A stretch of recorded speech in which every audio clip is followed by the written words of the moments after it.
இந்திரம் கெட்டது பெண்ணாலை, அந்த சந்திரம் கெட்டது பெண்ணாலை, நம்ம அண்ணன் கெட்டது எதனால எதனால இதனால தான் அதுக்காக தான் இந்த பதிவு போடுறேன்.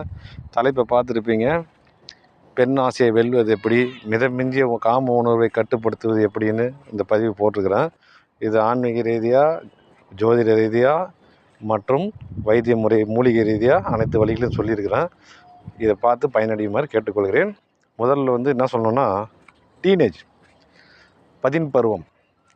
இந்த டீனேஜில் தான் மன்மதனும் ரதியும் சேர்ந்து எல்லார் மேலேயும் ஒரு அம்பு விடுவாங்க. இந்த காதல் காம அம்பு இது அவங்க அம்பு விட்ட பின்னாடி இது ஹார்மோன் கூட எடுத்துக்கலாம். என்ன ஆகும்னா, மன்மத ராசான்னு அவங்க முள் மனசு டான்ஸ் ஆட ஆரம்பிச்சிடும். அதுக்கப்புறம் தான் பல தொல்லையே சேருது. குழந்தையில கடவுளாக இருந்தவங்க காம உணர்வு வந்த பின்னாடி தான் வேறு விதமாக மாறுறாங்க. இதை கட்டுப்பாட்டுக்குள்ளே இருக்கிறவங்க, கட்டுப்படுத்தி வச்சுக்கிறவங்க வாழ்க்கையில் வெற்றி, மரியாதை தப்பும் எல்லாமே இருக்கும். இது சில பேரை மிதமிஞ்சிய உணர்வுகள் கவுத்து விட்டுரும். பல பேர் வாழ்க்கையில் பார்த்துப்போம். மிகப்பெரிய பொசிஷனில் இருப்பாங்க, மிகப்பெரிய ஆன்மீக மடாதிபதியாக இருப்பாங்க, மிகப்பெரிய தலைவராக இருப்பாங்க, மிகப்பெரிய நடிகராக இருப்பாங்க. ஆனால் அவங்க ஏதாவது சந்தர்ப்பத்தில் சபலத்துக்கு ஆட்பட்டு சிக்கி தன் நிலை இழந்து தடுமாறி அவமானப்படுறத இந்த ஒரு விஷயந்தான். மனுஷனுடைய தன்னடக்கத்தை மீறி எந்த ஒரு உணர்ச்சியும் வந்துடாது. ஆனால் அதையும் மீறி ஒரு மனுஷனே கீழே தள்ளக்கூடிய மாபெரும் உணர்ச்சி இந்த காம உணர்ச்சி, காம வேட்கை. நீங்கள் நல்லா கவனிச்சிங்கன்னா, சிக்மண்ட் ஃப்ராய்ட் சொன்னபடி பாலியல் உணர்வு தான் அனைத்து உணர்வுகளுக்கும் அடிப்படை. இந்த பால் உணர்ச்சிக்கு இல்லையா, இது மிக மிக வலிமையானது, மனுஷனுடைய கட்டுப்பாட்டையும் மீறி வளரக்கூடியது. இந்த பருவத்தில் ஏற்படுற இந்த உணர்வுகள் வலிமையான பின்னாடி மனுஷனுக்கு கவன சிதறல், பலவிதமான உணர்வு குழப்பங்கள், உணர்வு கோளாறுகள், தன்னுடைய இலக்கு நோக்கி பயணங்கள் தடுமாறுறது எல்லாம் இந்த வயசில் தான். சில பேருக்கு அதுக்கு இயற்கையாகவே சரியாக இருக்குது, சில பேருக்கு தான் அதிகம் மோசமாக இருக்கும். அவங்களுக்கு தன்னை கண்ட்ரோல் பண்ணிக்காமல் சரி பண்ணிக்காமல் போனாங்கன்னா ஃப்யூச்சரும் கெட்டு போய் இலக்கையும் அடையாமல் மோசமான நிலைக்கு தள்ளப்படுவாங்க. இவங்களே வளர்ந்து பின்னாடி பெரிய ஆளாகி தப்பி தவறி எங்கன்னா போயிட்டாங்கன்னா அவங்களுக்கு இந்த பிரச்சனை தொடர்ந்து இருக்கும்.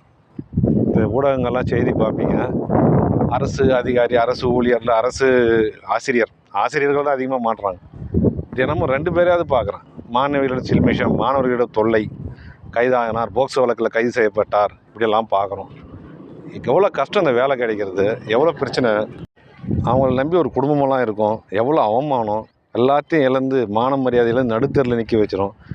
இந்த உணர்வுக்கு எப்படி இவ்வளோ ஒரு வலிமைன்னு யோசிக்கிறீங்களா? மாயை மனுஷனுக்கு வச்சுக்கிற மிகப்பெரிய சோதனையே இந்த விஷயந்தான். இதை ஜெயிக்கிறவன் தான் துறை வீசித்தான், இதில் மாட்டி தோக்கிறவன்லாம் மனுஷன். இதை கட்டுப்படுத்துறதுக்கு எனக்கு தெரிஞ்ச சில வலிமைகள் சொல்கிறேன், நீங்கள் அதை பார்த்து பயனடையலாம்.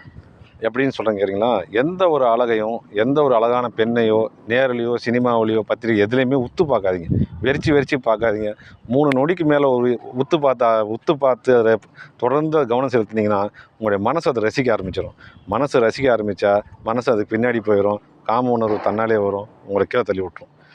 எப்போவுமே ரசிக்கிறது தான் அடிப்படை. அதனால் எந்த பொருளையும் 3 நொடிக்கு மேலே உத்து பார்க்காதீங்க. இது முதல் டெக்னிக். அது முதல்ன்றதை விட சாதாரண விஷயம். முதல் டெக்னிக் சொன்னோன்னா, எனக்கு தெரிஞ்சு உடம்புல அதீத ஹார்மோன், சில ஹார்மோன்கள், இந்த சுரப்பை தூண்டக்கூடிய ஹார்மோன்கள், மூளையில் இருக்கிற ரசாயன மாற்றங்கள், சில கெமிக்கல்ஸ், இதெல்லாம் மனுஷனுக்கு சில பேரை காம கொடூர பிசாசு மாதிரி கொண்டு விட்டுரும். அந்த மாதிரி யாருக்கெல்லாம் இருக்குதோ அவங்க முதல்ல மனோதத்துவ டாக்டரையோ இல்லை இதுக்குன்னு இருக்கிற சில டாக்டருங்களையோ போய் பார்த்தீங்கன்னா அவங்க அதை சரி பண்ணி விடுவாங்க. வெளிநாடுகளில் இந்த பயிற்சி உண்டு. சில பேர் போய் அவங்க சரி பண்ணி அந்த கண்ட்ரோல் பண்ணிட்டாங்கன்னா ஒரு நார்மல் பர்சனாக மாறிடுவாங்க. துரதிருஷ்டவசமாக நம்ம ஆட்களுக்கு அந்த பழக்கமே இல்லை. இந்த விஷயத்துக்கெல்லாம் யாரும் போய் டாக்டரை பார்க்கவே மாட்டாங்க. சைக்காலஜிஸ்ட்டை பார்க்கவே பயம். ஏன்னா அது போனால் பைத்தியக்காரன்னு சொல்லிடுவாங்க. மனோதத்துவ டாக்டரை பார்க்குற பழக்கம் நம்ம பாதி பேர் இல்லை, முக்கால்வாசி பேருக்கே இல்லை. அது போனால் சின்ன வயசில் எளிதாக குணப்படுத்த விஷயம் அப்படியே வச்சுருப்பாங்க. அது முதல் முறை ஒரு நல்ல வைத்தியரை பார்க்குறது, ஒரு டாக்டரை பார்க்குறது. ரெண்டாவது முறை என்னன்னு சொல்கிறேன்னா, மூலிகை மருத்துவம். இந்த சித்தர்கள் இவங்கெல்லாம் இருக்காங்க இல்லையா, அவங்கெல்லாம் இதை கட்டுப்படுத்துறதுக்குன்னு சில மூலிகைகளை கண்டுபிடிச்சி வச்சுருந்தாங்க. ஏன்னா சம்சாரிங்க சாதாரண மனுஷங்கள்லாம் அதை கட்டுப்படுத்தினா போதும், சித்தர்கள்லாம் அதை ஜெயிச்சே ஆகணும், துளி கூட நெருப்பு கொஞ்சம் இருந்தாலும் மொத்தம் எரிச்சிடணுவாங்க இல்லையா, அது மாதிரி அவங்க தான் இது அதிகமாக பயன்படுத்தி பக்குவப்படுத்தி வச்சுருந்தாங்க. அந்த மூலிகைகளை ஒரு மண்டல கணக்கில் எடுக்கும்போது, குறிப்பிட்ட அளவு முறை எடுக்கும்போது அவங்களுக்கு இந்த உணர்வுகள் கட்டுப்பாடாக இருக்கும். ஏன்னா ஒரு பெரிய பெரிய ஸ்தானில் இருக்கிறவங்கள வந்து சின்ன ஒரு சில நேரம் சபலத்தில் நொடி பொழுதில் வழுக்கு பாரியாக கீழே இறக்கி கொடுக்குற பரமபத விளையாட்டு இந்த மேட்ரு. அதனால் இதில் ரொம்ப உஷாராக இருக்கணும். நேரடியாக நாம் முயற்சி எடுக்காமல் தகுந்த ஒரு வைத்தியர்கிட்டையோ தகுந்த ஒரு ஆசாரியர்கிட்ட போனோம்னா ஆசான்கிட்ட போனோம்னா அவங்க நமக்கு அதுக்கு எப்படி எடுக்கிறது என்ன அளவுன்னு சொல்லி தருவாங்க. அதனால் அது பிரச்சனை இல்லாமல் இருக்கும். இது 2வது முறை, மிக பவர்ஃபுல்லான முறை.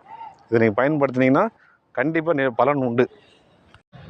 3வது வந்து விரதம், பட்டினி இருக்கிறது, இந்த சுவைகளெல்லாம் கட் பண்ணுறது, இஞ்சி பூண்டு மிளகா ருசியாக சாப்பிட்றது, மசாலா ஐட்டம் எல்லாத்தையும் கட்டுப்படுத்துறது, தூக்கத்தை கட்டுப்படுத்துறது, தண்ணியில் குளிக்கிறது, பச்சை தண்ணியில் பலமுறை குளிக்கிறது, இந்த மாதிரி சில அபூர்வமான மூச்சு பயிற்சியெல்லாம் பண்ணும்போது துறவு யோக மார்க்கத்தில் இது முக்கியமான முறை. இதனால் உங்களுக்கு வந்து மனசு கட்டுப்படும். உடம்புக்கு சக்தி கொடுக்கலாம், உடம்புக்கு எங்கே உணர்வுகள் வரும்? அந்த உடம்புக்கு சக்தி கொடுக்காம உணவை கட்டுப்படுத்துறது. புத்தரெல்லாம் ஒரு கைப்பிடி தான் ஒன்று வரும், சுத்தமாக சாப்பாடு கண்ட்ரோல் பண்ணுறது. கண்ணதாசன் சொன்னார் இல்லையா, வட்டமீடும் காலை எப்பார் வாட்ட சாட்டமா, உடம்பு கூனியை விட்டால் உடம்பு இந்த ஆட்டம் போடுமான்னு ஒரு பாட்டு இருந்தார் இல்லையா. உடம்பு சக்தி போச்சுனாவே உங்களுக்கு உணர்வுலாம் கண்ட்ரோல் ஆகிடும். சில மூச்சு பயிற்சிகளெல்லாம் பண்ணும்போது துறவிகளுக்கே உண்டான மூச்சு பயிற்சி உண்டு. அவங்களுக்கு வந்து ஆட்டோமேட்டிக்காக அந்த எண்ணங்களே வராது, ரொம்ப கூலாகிடுவாங்க. அது வராதபடிக்கு அது மூச்சு பயிற்சி அவங்களுக்கு தடுத்து நிறுத்தும்.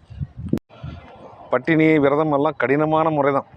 ஆனால் இந்த முறை தான் வந்து அவங்களுக்கு விதிக்கப்பட்டது. நம்மள மாதிரி சாமானிய மனுஷன் கஷ்டம்தான், இருந்தாலும் அது ஒரு வழி இருக்குது, அதுக்காக சொல்கிறேன். 4வது தான் ரொம்ப ஈஸியான வழி. இந்த மனசு புதிரானதுன்னு சொன்னேன் இல்லையா, தன்னளவு ரொம்ப விசித்திரமானது, அது வந்து சிக்கலானதும் கூட. ஒரு விதத்தில் வந்து புயல் காற்றுக்கு சமம்னு சொல்லக்கூடிய அதே மனசு ஒரு இன்னும் வேற ஒரு வகையில் போனீங்கன்னா சின்ன பூனைக்குட்டி மாதிரி சின்ன நாய்க்குட்டி மாதிரி ஈஸியாக பழக்கலாம். அது என்ன முறைன்னு கேட்குறீங்களா? ரொம்ப எளிதான முறைங்க. நம்ம முன்னோர்கள் சொல்லி கொடுத்தது. ஒரு பெண், அது அழகாவோ அழகு இல்லையோ பேரழகியோ எந்த நிலையில் இருந்தாலும் அந்த பெண்ணை தன் தாயாக நினச்சிட்டா, சகோதரியாக நினச்சிட்டா, மகளாக நினச்சிட்டிங்கன்னா உங்கள் மனசில் எந்த தப்பான எண்ணமும் தோணாது. நீங்கள் அந்த பொண்ணு எவ்வளோ அழகாக இருந்தாலும் அது உங்கள் சகோதரியாக இருந்தால் உங்கள் மனசு அது முற்றிலும் தன் சகோதரியாக தான் பார்க்கும். வேறு எந்த எண்ணமும் உங்கள் மனசில் தோணாது. இது ஒரு மிராக்கிள் தான், ஆச்சரியமான விஷயம். மனசு எப்படி மாறுது பாருங்கள். இதனால தான் நம்ம ஆட்கள் இது விஷயத்தை சூட்சுமத்தை புரிஞ்சுக்கிட்டு தான் பெண்களை தாய்க்குலன்னுவாங்க, தன் சம வயதுக்கிறவங்க சகோதரின்னுவாங்க, மகளேன்னு கூப்பிட்றதுக்கு காரணம் மனசு வந்து அதுக்கு தகுந்த மாதிரி போயிடும். எந்த விதமான கெட்ட எண்ணங்களும் மனசில் தோணவே தோணாதுங்க. எவ்வளோ பெரிய விஷயம். இந்த ரகசியம் தெரிஞ்சு தான் நம்ம ஆட்கள் அது மாதிரி பண்ணியிருக்காங்க. தாய் ஸ்தானத்தை கொடுத்தது காரணம் உங்கள் மனசு அந்த உணர்வுக்கு போகாது. இது ரொம்ப ஈஸியான வழி, முயற்சி பண்ணி பாருங்கள். உங்களுக்கு இது ரொம்ப அருமையாக ஒர்க் அவுட் ஆகும். இதை மட்டும் பயிற்சி பண்ணி பாருங்கள். முழுக்க சகோதரின்னு நினச்சிட்டாவே உங்களுக்கு அந்த எண்ணம் வராது. மகளே நினச்சிட்டிங்கன்னா அந்த எண்ணம் வராது. அம்மான்னு நினச்சிட்டிங்கன்னா அந்த எண்ணம் வராது. விவேகானந்தர் வந்து இதை தான் பயன்படுத்தினார். அவர் சொல்கிற வழி என்னென்னா, சின்ன ஆசைகளை தீர்த்துக்கோங்க, அனுபவித்து தீர்த்துக்கோங்க. வேண்டாத கிடைக்காத பெரிய ஆசையை ஏங்காமல் விவேகத்தால் விளக்குங்க. அவர் எல்லாரையும் தாய் குலமே இல்லை தாயின்னு அம்மான்னு கூப்பிடுவார், இல்லை சகோதரின்னு கூப்பிடுவார். ஆட்டோமேட்டிக்காக அவர் மனசுக்கு அந்த எண்ணம் வராது. எவ்வளோ சுலபமான வழி பாருங்கள். பட்னி கிடக்க வேணாம், என்னென்னவோ பண்ண வேணாம், எவ்வளோ முயற்சியெல்லாம் பண்ண வேணாம், ஈஸியான முறையில் ஜெயிச்சுட்டு போயிடுறாங்க. இந்த முறையை தான் நம்ம ஈஸியாக பயன்படுத்தலாம். இது பார்த்தோம்னா நம்ம மனசு கட்டுக்குள்ளே இருக்கும், நம்ம மான மரியாதை தப்பும். அடுத்தது வந்து ஜாதக ரீதியாக சொல்லலாம். இந்த செவ்வாய், சுக்கிரன், சந்திரன் மற்றும் ராகு இவங்கெல்லாம் தப்பான இடத்துல உட்காந்துட்டாங்கன்னா, கூடி இருந்துட்டாங்கன்னா அவங்கள தாளம் போட வச்சிடும். சந்திரன் 12லேருந்து சுக்கிரனும் செவ்வாயும் எங்கேயாவது வலுவாக இருந்து பார்த்துட்டாங்கன்னா அவங்கள சும்மா நாயா பேயா இந்த விஷயத்தில் அலைய வச்சிடும். அவங்க மரியாதை கெடுக்காம விடாது. இதுக்கு ஜாதக ரீதியாக பரிகார தோஷங்கள்லாம் இருக்குது, பரிகாரங்கள்லாம் இருக்குது. அதுக்கு உண்டானலாம் பண்ணிங்கன்னா சரி பண்ணிக்கலாம். இப்படிலாம் செஞ்சோம்னா இதை கட்டுப்படுத்தி வைக்கலாம், நல்லபடியாக வாழலாம். நம்ம சக்தியை வீணாக்காமல் நம்ம எனர்ஜியை பாசிட்டிவாக மாற்றி பல்வேறு சாதனைகளை செய்யலாம். பல்வேறு குடும்பங்கள் காப்பாற்றப்படும். தனி மனித வாழ்க்கை பேரழிவை சந்திக்காமல் நல்ல ஒரு வெற்றிகரமான மனுஷனாக வாழும். வெல்லணும் இந்த வழியை பயன்படுத்தலாம். நன்றி, வணக்கம். ஷேர் பண்ணுங்கள், சப்ஸ்கிரைப் பண்ணுங்கள், லைக் பண்ணுங்கள், கமெண்ட் பண்ணுங்கள். நன்றி.